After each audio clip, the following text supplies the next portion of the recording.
My name is Jamal Mecklai, and as it probably shows, I'm a very lucky man. I'm here in this wonderful cafe with four beautiful women. We have to talk a little bit, and we're going to talk today on the budget, you know. It may seem an unlikely setting, but trust me, it isn't. So let me first introduce these lovelies, right? This is Ria Saran. She, what do I say about you? She's beautiful, as you know. She's written a novel called Girl Plus One. And she works for a publishing company. Next, we've got Shana Dia, also lovely, I mean, my God. And she's a movie star, right? And also a director.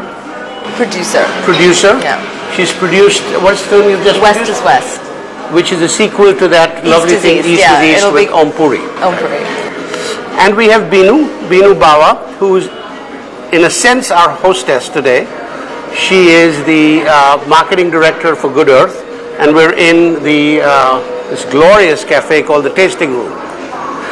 And last but without question not the least, right, we have Jahnavi. Jack is her real name. You can stick to Jack. I've known her quite a while, and I have to raise a toast to you, my dear. She has, to my mind, the most remarkably lovely business. She massages pets. Pet massage, not pet massage. All right. Fair enough. So anyway, you all, you know, the job today is we have to really communicate the essence of the budget, right? As you see it, or as we see it. Now, you know, I'm a lucky man, clearly, you know, from all of this. And I think the reason I'm a lucky man is really because my job is to be optimistic. So I'm optimistic about most things, about my life, about India, about the world. And I think that I view the budget that way too, you know, and I think there were a lot of good things in it. But I'd like to focus on three reasons why I believe it's actually an amazing budget. I mean, the first thing is there was this huge focus on agriculture. Now, I mean, you know, we're not agriculturists, but we all know, you know, that is sort of the heart of India, and we really need to get that going. And there may be a few things, few gaps, but basically there was a wholehearted commitment to agriculture, you know, which is going to deal with the inflation problem and really help us move along. If we don't get that covered, we're nowhere. The second thing that I thought was, I mean, it wasn't a specific provision in the budget, but sort of a conceptual underpinning, was the whole focus on IT. You know, the Nandan Nilekani's program, you know, the UID, which, I mean, everybody loved it. There was some talk that it might be a little underfunded, but clearly not. They're pushing it like gangbusters. And, I mean, they said, what, 10 lakh numbers per day? Of course, we've got 1 billion people, so it'll still take some time, but I think that's a great thing. And also there was a lot of talk about IT with respect to the GST, etc., etc. I think if you can build IT into governance, I mean, you're going a long ways for transparency. It takes time, but I think we're on the right track.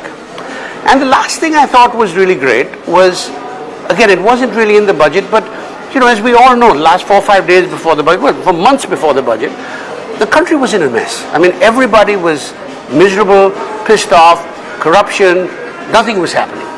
Somehow, it appears to have been sort of a nodal point, and the mood seems better. I don't mean just the stock market, I think generally, I really think it's going to make a difference. So that's my take, you know.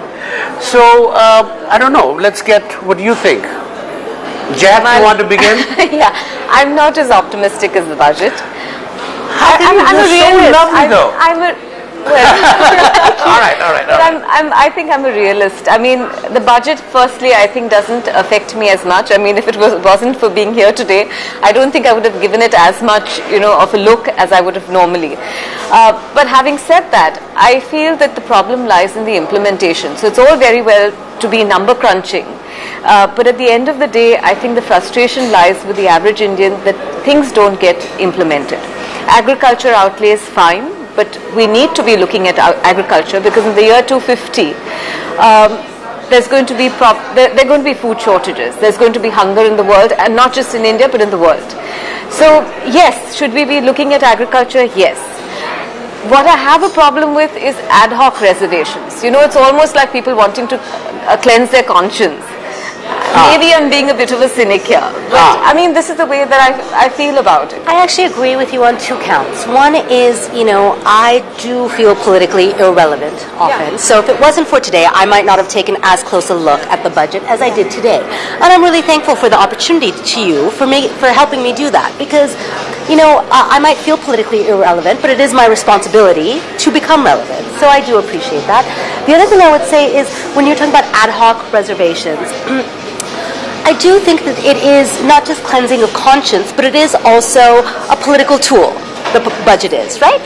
So we all realize that, we do know it, but I think it was very obvious in seeing, you know, and I think maybe that's how it was able to get, to bring up the spirit of hope that you were talking about, right? So it was a successful political tool, but I do think that there is a lot more of that rather than a commitment to effectiveness that I would have liked to have seen. You're saying sort of the proof, I mean, let's see it.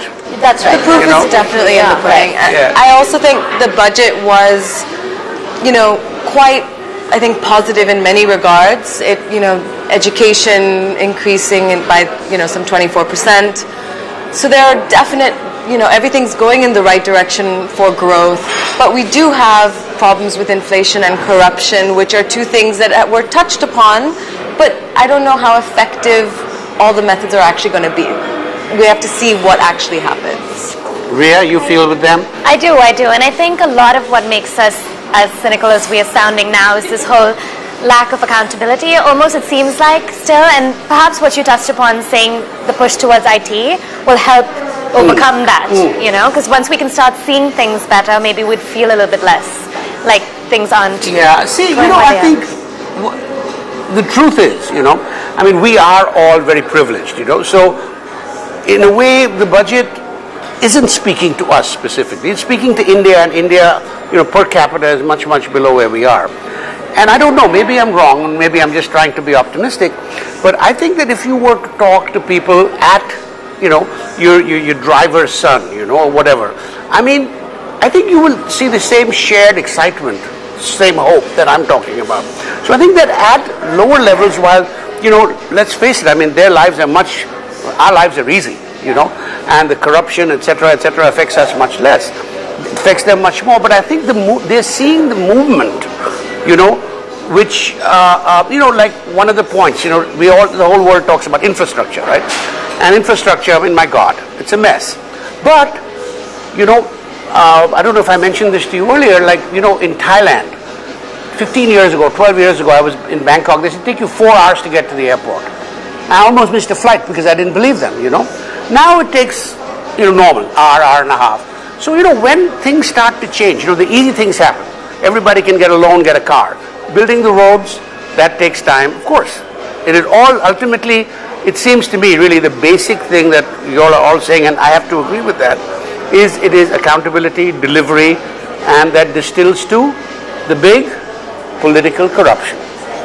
You know, go ahead. I do want to go back to what you were talking about in terms of other stratas of our society, be it our drivers or other stratas, right? And personally, the sectors that I see that seem to have a sense of excitement from the rhetoric, right? Because that's where we are at so far. You know, there's a sense of hope, obviously, in the market sphere, and then there is a completely different sector, which is, you know, I think the working man, as you call them, the Aam Aadmi, there is a spirit of hope there for sure. But when I actually look at the people who work around me and work for me, and I look at the quality of their life, regardless of the raises that I or the company I work for might give them, right? The quality of their life in terms of relating to inflation. So although we might try as a business, or I might try as an employer, to raise their quality of life, it's actually not raising. What's raising is their expectation and hope. I don't know if their life is actually getting better. Well, see, but I mean, again, you're looking at it, you're putting words in their mouth in a manner of speaking, you know. I mean, my sense is that it is the long road, you know. I mean, this is India, you know. I mean, it's like a billion people. We've had decades of foolish policies. We continue to have some foolish policy. But my sense is, I don't know what I feel. You know, I wrote this in an article that perhaps the only good thing you can say about the current government, there's a lot of negativity, is they seem to have their heads around financial management. You know, what needs to be, of course, it's not rocket science. What needs to be done is clear, you know. So what I think we do is, let's take a break right now, and when we come back, we'll talk about what needs to be done. And I promise you, I will personally arrange for the Prime Minister to do exactly what 4 of you suggest he should. All right?